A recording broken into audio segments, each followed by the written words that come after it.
ماہر معیشت ڈاکٹر فاروق سلیم کا کہنا ہے کہ ہمارے وفاقی بجٹ کا زیادہ تر حصہ بیرونی قرضوں کے سود کی ادائیگیوں میں چلا جاتا ہے۔ صوبوں کو بھی دفاعی بجٹ میں اپنا حصہ ڈالنا چاہیے۔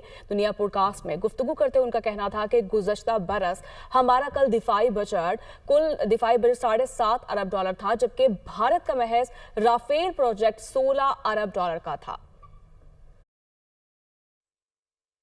صوبوں کا کتنا بڑا کنٹریبیوشن ہے پاکستان کی گورننس اور معیشت کی خرابی میں؟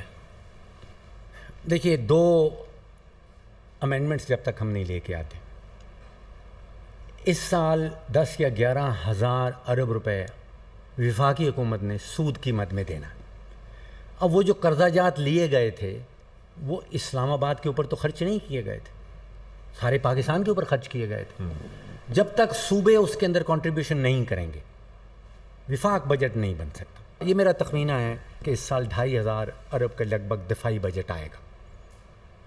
اب افواج پاکستان کیا صرف اسلام آباد کا دفاع کرتی ہیں؟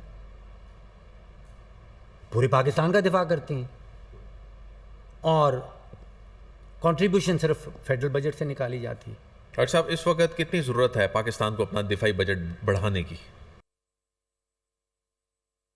بھائی صاحب، 2 چیزیں۔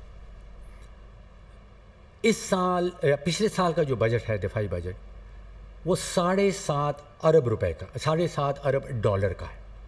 حکومت پاکستان 7.5 ارب پاک فضائیہ، بری فوج، بحری فوج، تینوں افواج، آرمی، نیوی، ایئر فورس ملا کے 7.5 ارب ڈالر کا دفاعی بجٹ ہے۔